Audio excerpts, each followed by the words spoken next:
بسم اللہ الرحمن الرحیم وَإِذْ يَرْفَعُ إِبْرَاهِيمُ الْقَوَاعِدَ مِنَ الْبَيْتِ وَإِسْمَاعِيلُ صدق اللہ مولانا العظیم وصدق رسولہ النبی الکریم۔ آج میں آپ کو اپنی تفسیر کرمانی جلد اول سورت بقرہ کی آیات مبارکہ 126 کی بقیہ تفسیر عرض کروں گا۔ قواعد کے متعلق یعنی اساس، کعبہ کی بنیادوں کے متعلق، کعبہ کی عزت کے متعلق، اس کی عظمت کے متعلق، اس کی بزرگی کے متعلق میں تفسیر عرض کروں گا۔ حضرت امام طبرانی رحمۃ اللہ علیہ نے اپنی کتاب اوسط میں لکھا ہے، عمر بن شعیب عن نبی عن جدہ کے سلسلے سے روایت کرتے ہیں، فرماتے ہیں کہ رسول اللہ صلی اللہ علیہ وآلہ وسلم نے سے روایت ہے، فرماتے ہیں کہ آپ صلی اللہ علیہ وسلم نے کعبہ کی طرف دیکھ کر فرمایا، بے شک اللہ تعالیٰ نے تجھے شرف و کرامت بخشی اور مومن کی حرمت تجھے سے زیادہ ہے۔ یعنی آپ نے فرمایا کہ انسان کی جو بزرگی ہے، انسان کی جو عظمت ہے، وہ اے کعبہ تجھ سے زیادہ ہے، اے کعبہ تجھ سے انسان کی بزرگی یعنی مومن کی بزرگی کعبہ کو فرمایا کہ کم ہے، تمہاری کم ہے، انسان کی زیادہ ہے۔ امام طبرانی نے اوسط میں حضرت جابر رضی اللہ تعالیٰ عنہ سے روایت کیا، فرماتے ہیں کہ نبی کریم صلی اللہ علیہ وآلہ وسلم نے مکہ فتح کیا تو اس کی طرف چہرہ کر کے فرمایا، تو حرمت والا ہے، تیری حرمت کتنی زیادہ ہے، تیری خوشبو کتنی پاکیزہ ہے، اور اللہ کی بارگاہ میں تجھ سے زیادہ عظمت والا مومن ہے۔ دیکھو میرے دوستو، آپ نے کلمہ کافروں کو کہہ رہا ہوں پڑھ لو اور مومن بن جاؤ، اور کعبہ سے بھی آپ کی عزت، عظمت، بزرگی، کرامت زیادہ ہوگی۔ اور مسلمان جو بن جاتا ہے، مومن بن جاتا ہے، وہ بھی شک کعبہ میں جاتا ہے، حج کرتا ہے، عمرہ کرتا ہے، لیکن شان جو ہے مومن کی کعبہ سے زیادہ ہے۔ اور بھی میں آپ کو روایات سے روشناس کرتا ہوں، رسول اللہ صلی اللہ علیہ وآلہ وسلم کے فرمان جو ہے آپ کو سناؤں گا، آپ کا دل باغ باغ ہو جائے گا۔ امام ابن شیبہ رحمۃ اللہ علیہ نے اور زرقی رحمۃ اللہ علیہ نے مکحول رحمۃ اللہ علیہ سے روایت کیا ہے، فرماتے ہیں کہ رسول اللہ صلی اللہ علیہ وآلہ وسلم نے جب بیت اللہ کو دیکھا، جب آپ مکہ میں داخل ہوئے تھے، تو ہاتھ اٹھا کر یہ دعا مانگی، اے اللہ اس گھر کے شرف، تعظیم، تکریم اور ہیبت میں اضافہ فرما، اور جو اس کی عظمت اور شرف اور تکریم کی خاطر اس کا عمرہ و حج کرے تو اس کی عزت و شرف میں اضافہ فرما۔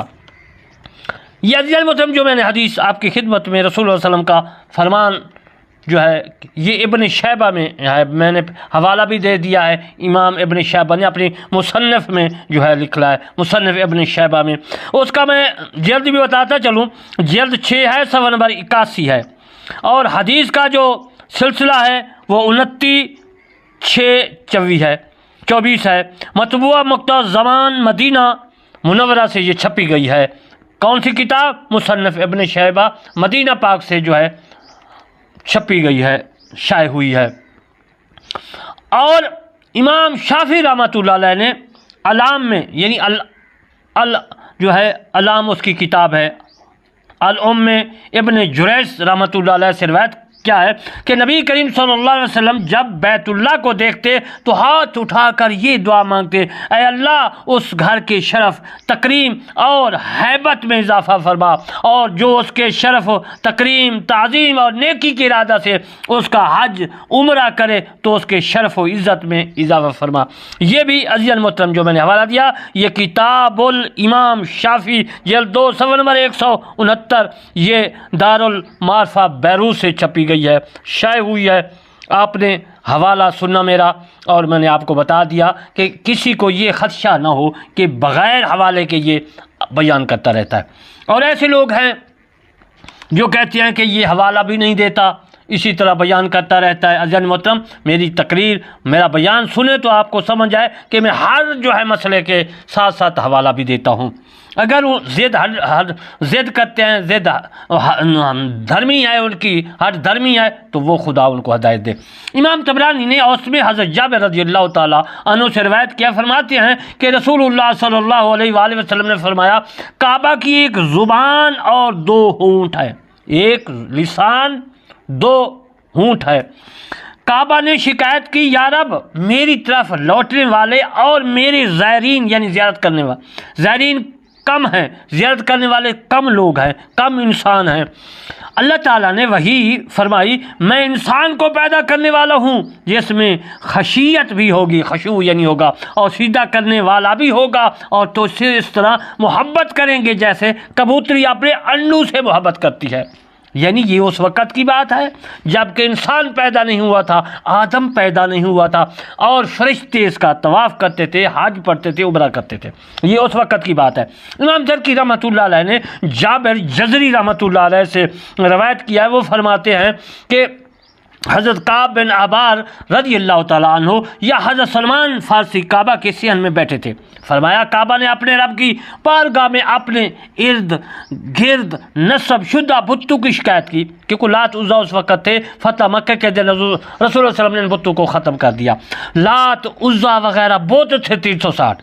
تو کعبہ نے کہا کہ یا اللہ میرے کعبہ میں اتنا عزت والا ہوں، اس میں بت ہیں، شکایت کی، اور فال کے تیروں کے نکالنے کی شکایت کی کہ میرے کعبہ میں آتے ہیں، مجھ میں آتے ہیں، چار دیواری میں آتے ہیں، آگے دروازے کے آتے ہیں اور فال کرتے ہیں، تیر ایک دوسرے کے اوپر ڈالتے ہیں، وہ فال نکالتے تھے۔ تو اللہ تعالیٰ نے فرمایا وحی کے ذریعے میں نور کو نازل کرنے والا ہوں اور انسان کو پیدا کرنے والا ہوں، جو اس طرح تو سے محبت کرے گا جس طرح کبوتری اپنے انڈوں سے محبت کرتی ہے، اور وہ گدھو کی طرح تیرے پاس آئیں گے۔ کسی نے پوچھا جناب کعبہ کی زبان ہے؟ کعبہ کی زبان ہے؟ فرمایا ہاں اس کے دو کان ہیں اور دو ہونٹ بھی ہیں۔ تو عزیز محترم ثابت کیا ہوا کعبے کی زبان بھی ہے، کعبے کے دو کان بھی ہیں اور ہونٹ بھی ہے۔ تو میرے دوستو زبان بھی ہے، تو پھر آپ کہیں کہ ہم تو کعبہ میں جاتے ہیں، ہم کو تو ہونٹ نظر نہیں آتے، ہم کو اس کی زبان نظر نہیں آتی، ہم اس کی جو ہے دو کان نظر نہیں آتے۔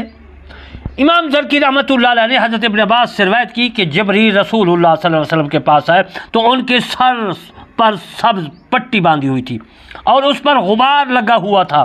رسول اللہ صلی اللہ علیہ وسلم نے پوچھا یہ غبار جو میں آپ کے سر کی پٹی پر دیکھ رہا ہوں یہ کیا ہے؟ جبرائیل علیہ السلام نے کہا میں نے بیت اللہ کی زیارت کی اور ملائکہ کا رکن پر ہجوم تھا، یہ وہ غبار ہے جو فرشتوں کے پروں کی وجہ سے اڑ رہا تھا، کیونکہ جب پرندہ یا کوئی جہاز یا کوئی چلتا ہے پر وغیرہ تو مٹی خاک جو ہے وہ ابھرتی ہے۔ جبرائیل نے کہا، امام زرکی رحمۃ اللہ علیہ نے حضرت ابو ہریرہ رضی اللہ تعالیٰ عنہ سے روایت کیا، فرماتے ہیں کہ حضرت آدم علیہ السلام نے حج کیا اور مناسک حج ادا کیے، جب حج کر چکے تو عرض کی یا رب ہر عامل کے لیے اجر ہوتا ہے۔ اللہ تعالیٰ نے فرمایا آدم میں نے تجھے بخش دیا ہے، لیکن تیری اولاد میں سے جو اس گھر کی زیارت کے لیے آئے گا اور اپنے گناہوں کا اعتراف کرے گا تو میں اس کے گناہ بخش دوں گا۔ حضرت آدم علیہ السلام علیہ السلام نے حج کیا تو ملائکہ انہیں جو ہے دم کے پر ملے، ملائکہ انہیں دم کے جو ہے مقام پر ملے۔ فرشتوں نے کہا تیرا حج قبول ہوا ہے آدم، ہم نے تو اس سے 2000 سال پہلے اس گھر کا طواف کیا ہے۔ آدم نے پوچھا تو اس کے گرد کیا پڑھتے تھے؟ فرشتوں نے کہا ہم یہ پڑھتے تھے سبحان اللہ والحمد للہ ولا الہ الا اللہ واللہ اکبر۔ راوی فرماتے ہیں کہ پھر حضرت آدم علیہ السلام جب طواف کرتے تو یہ کلمات کہتے سبحان اللہ والحمد للہ لا الہ ولا الہ الا اللہ واللہ اکبر۔ امام زرکی نے اور جندی اور ابن عساکر نے حضرت ابن عباس رضی اللہ تعالیٰ عنہ سے روایت کی ہے، فرماتے ہیں کہ حضرت آدم علیہ السلام نے حج کیا اور بیت اللہ کے 7 چکر لگائے، تو ثابت کیا ہوا کہ حضرت ابراہیم علیہ السلام نے بھی چکر لگائے، شروع سے حضرت آدم علیہ السلام نے 7 چکر لگائے۔ جو اب ہم بیت اللہ کے شریف کے ارد گرد 7 چکر لگاتے ہیں تو حضرت آدم علیہ السلام کی سنت مبارک ہے۔ تو حضرت آدم علیہ السلام نے 7 چکر لگائے، طواف کے دوران ان ملائکہ سے ملاقات ہوئی تو فرشتوں نے کہا اے آدم تیرا حج قبول ہوا، لیکن ہم نے تو سے 2000 سال پہلے اس گھر کا حج کیا تھا۔ آدم علیہ السلام نے پوچھا تم طواف میں کیا کہتے تھے؟ تو انہوں نے کہا ہم یہ کلمات پڑھتے تھے سبحان اللہ والحمدللہ ولا الہ الا اللہ واللہ اکبر۔ آدم علیہ السلام نے کہا اس میں لا حول ولا قوت الا باللہ ہے کا اضافہ کرو، تو ملائکہ نے اس کا اضافہ کیا۔ پھر حضرت ابراہیم علیہ السلام نے گھر کو بنانے کے بعد حج کیا، انہیں طواف کے دوران ان فرشتے ملاقات ملے اور سلام کیا، اور تو حضرت آدم علیہ السلام نے پوچھا تم طواف کے وقت کیا کہتے ہو؟ فرشتوں نے کہا ہم تیرے باپ آدم علیہ السلام سے پہلے سبحان اللہ ہے والحمدللہ ہے ولا الہ الا اللہ واللہ اکبر پڑھتے تھے۔ انہوں نے ہمیں فرمایا لا حول ولا قوت الا باللہ العلی العظیم، یعنی لا حول ولا قوت الا باللہ کا اضافہ کرو، تو حضرت ابراہیم علیہ السلام نے اس پر تم علی العظیم کا بھی اضافہ کرو، تو ملائکہ نے یہ بھی کیا۔ امام جندی رحمۃ اللہ علیہ بھی فرماتے ہیں اور حضرت امام دہلوی رحمۃ اللہ علیہ فرماتے ہیں کہ حضرت ابن عباس رضی اللہ تعالی عنہ سے روایت ہے، فرماتے ہیں کہ رسول اللہ صلی اللہ علیہ وسلم نے فرمایا آدم علیہ السلام کے اترنے سے پہلے بیت اللہ جنت کے یواقی سے ایک یاقوت سے بنا ہوا تھا، اس کے سبز زبرد کے دروازے تھے، ایک شرقی اور دوسرا غربی، اس میں جنت کی قنادیل تھی۔ یہ جو میں نے حوالہ دیا ہے یہ مسند فردوس اور دہلوی جلد 3 صفحہ نمبر 272 اور 7815 مطبوعہ دارالکتب علمیہ بیروت سے چھپی گئی ہے۔ حدیث کا سلسلہ میں نے بتا دیا ہے۔ میں دوسرے انشاءاللہ بقیہ مسائل میں پھر عرض کروں گا۔ یہی 126 آیات مبارکہ خانہ کعبہ کی تعظیم کے متعلق، تکریم کے متعلق، عزت کے متعلق، بزرگی کے متعلق۔ میں علامہ طالب شہید کلوانی بستی یاسر آباد چکمال تحصیل محلسی ضلع بہاری صوبہ پنجاب پاکستان سے عرض کرتا ہوں کہ میرا نمبر ہے 030077 39211۔ اس سے آپ رابطہ کرنا ہے۔ اگر کسی قسم کا مسائل ہے تو میں انشاءاللہ آپ کی خدمت میں ضرور پیش کروں گا۔ اور چون چرا جو کرتے ہیں میسج بھیجتے ہیں وہ نہیں کرنے چاہیے۔ اگر ان کے پاس کوئی ثبوت ہے تو میرے ساتھ رابطہ کریں، انشاءاللہ جواب دوں گا۔ وما علینا الا البلاغ المبین۔